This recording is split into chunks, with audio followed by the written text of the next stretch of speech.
The MPs cite projects such as the Nimrod MRA-4 spy plane, scrapped in the last defence review, which they say resulted in £3.4 billion in taxpayers' money being wasted, with nothing to show for it.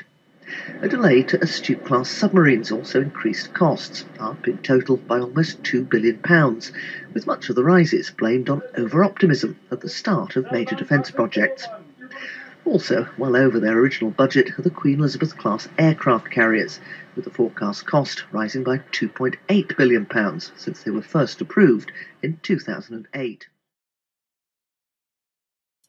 This is a very big enterprise we're embarked upon here, undoing the effect of years and years of mismanagement of the equipment programme in the MOD. And what we're seeing here is an overall cost increase over the year 2011-12 of £468 million. That compares to over £3 billion of cost increase in the last year of the previous government. And even that £468 million is mostly the projected cost of extra fuel over the 27-year life of the RAF's Voyager contract. The real cost of programme increase is very small indeed. We have a value for money for the taxpayer and the frontline capabilities that our armed forces need.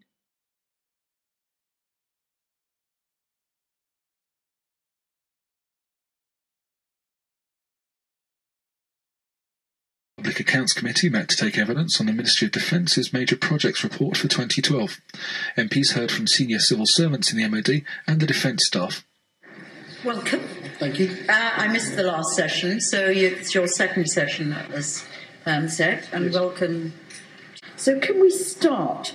The equipment plan is based on an assumption that you're going to get a real terms increase of 1%, starting from which year? Starting from 2011-12. The increase post the next policy. Sorry, my apologies. Let's make sure we get that right. At the end of the current spending review, the equipment plan would rise by flat rate plus 1%. 14, so starting 14, 15, 16 for 6 years. 14, 15 is the baseline year from which right. to spend.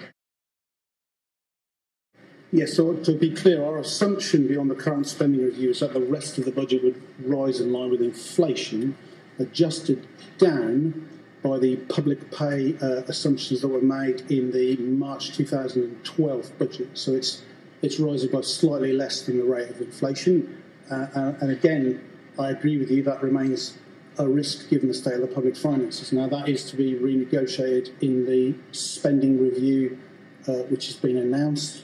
And we'll have to curtail our plans if funding is reduced. So I'm agreeing with you that that is a risk.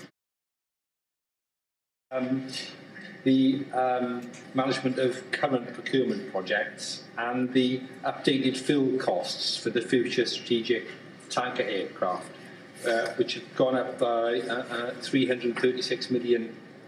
Why didn't you update the fuel costs after the original investment decision 5 years ago? And have you got a handle on support costs for these sort of projects?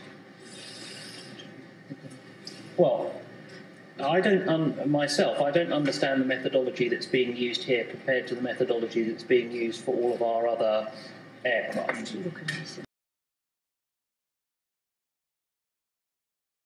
So, we control many things, and international fuel prices are not one of them. And what is being made here is an assumption about the future price of fuel, which if I knew what it would be next week, I wouldn't be working anymore, never mind in 2044 or some other date in the future.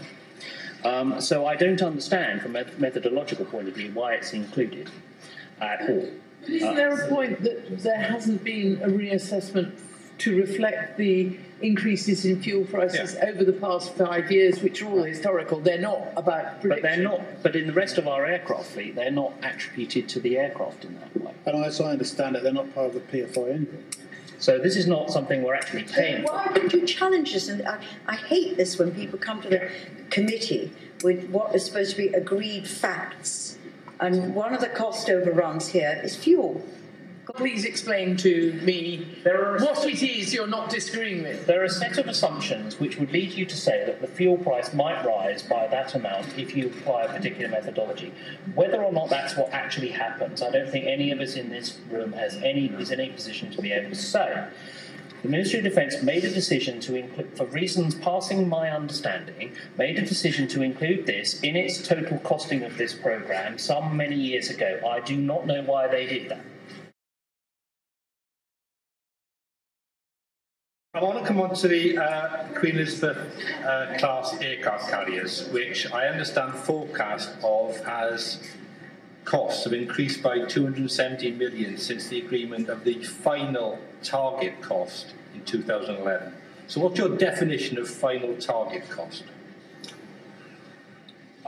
There was the final target cost was, this is what the Ministry of Defence is aiming at in producing its cost. So, and the difference between those two numbers is essentially what industry thought it would cost, which was about 5.45 billion, and what the ministry hoped to be able to drive it down to, which from memory is about 5.27 billion. And the ministry set out a whole bunch of areas that it wanted industry to work on. Those aspirations for cost savings have not materialised. But £200 million difference is a big difference, isn't it? What does it say about industry's ability to make savings then, and for you to monitor that? Well, to be fair to industry, I think industry always said that it was its view that the carriers were going to cost around 5.45. And we have worked with them to try and cut that down, and it hasn't happened. So I think, I think they would argue, you must ask them.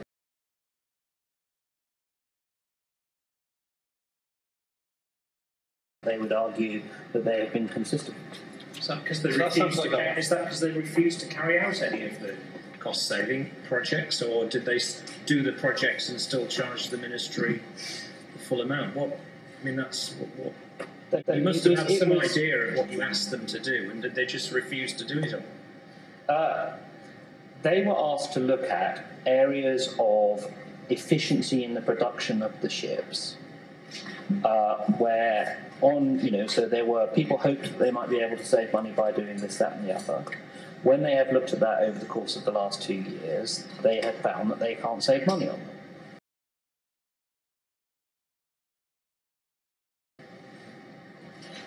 Still £200 million. And did you challenge them along the way? Yes. I think you also have to look at this in the context of all of the debate about aircraft carrier variant, where there was a lot of attention being paid to all of that. But industry have been pretty consistent that whilst they were happy to try to work to identify those savings, they weren't prepared to commit to them. And in fact, the current contract reflects that fact. So I don't want to go too far into the details in open session, but write to if you want to, but there is a structure in the current contract which says that the industry doesn't have much confidence in reducing that number below 5.45. What the major projects shows is where, I can't remember, 100 and how many months over? 139. 139 months, and on money we're how much extra? 468. Right. Do you just want to comment on that in relation to, this is now, you've been there for 2 years, Mr. Gray. I know Mr. Thompson is only in his present job now, but has been in the department for 2 years, so, long enough to start having an impact. Sure, I'm happy to take both cost and time. We've already had a debate about the £257 million worth of fuel in the future fleet tanker, which is, to my mind, not a particularly sensible way of thinking about this problem. It's our way of thinking about it. It's not very sensible. The A400M aircraft cost is, I think I'll leave it to the policy shop to comment on that export facility. But I think the key significant difference in actual performance relates to the Queen Elizabeth carrier. So the one issue which I think is a genuine issue for us is in delivery of the carrier programme rather than anything else, of that 217 million which we've just discussed. So that, I think, is the significant change in real underlying costs for us. As far as the time is concerned, in the period covered by this report, we provided the 4.8 billion that we've already discussed at some length against the total programme. I also conducted a separate exercise because I was concerned that people, as well as being too optimistic about costs, were too optimistic about time, so that they thought things would be done for less money and more quickly than they turn out to be. And so, as well as some actual developments problems, such as some of the problems with the Julius cockpit, development of that cockpit, which are genuine delays, I made people go back and assess what they really thought the time was going to be in order to deliver other projects. And therefore, a proportion of this is down to me forcing people to be more realistic about the time frame in which things are going to be delivered. And if you think about the the percentages involved here, which I've got somewhere, which are around 11% or thereabouts so it's 11.4% in time. I've got projects delayed on average 30%. I think I got that from the page 7. I've got average cost increase 12%, projects delayed on average 30%. I think, where's that? 20. Oh, it's in key facts. That's where I picked it up from. Key facts, right at the beginning of the report. Sure, but in this period. So I'm just looking at in this period. So we've got, if I take the 5 billion, which is about a 10% increase in the forward programme cost, there's about an equivalent amount of slippage in time as a proportion of the total programme we have allowed for in this year. So what I'm saying is that they're not exactly equal and they weren't done this way. Can you explain that to the committee, please, Mr. Gray? Sure. What I'm saying is not that it was done this way, but there is an approximately equal increase in the percentage time delay as there is in the provisioning of cost. So we have provisioned about another, you can see the slippage in cost against the total extant programme is about 1%, 466 million.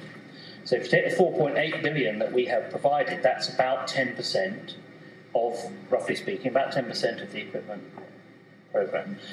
I don't understand a word of this in relation to the report. I'm really sorry. I'm again very simply looking at the beginning. The report says, you've obviously taken your percentage against another base, but the percentage of this says. Let me come at it a different way then. We have made a provision in cost, okay, that we talked about extensively, the 4.8 billion. Yes? In that year. We also made a provision in time. And what I'm saying is that the provision in time is of the same order of magnitude, as it turns out, as the provision in cost. Well, what the report says, though, is that if I just turn the that's cumulative. Pardon? That's the cumulative.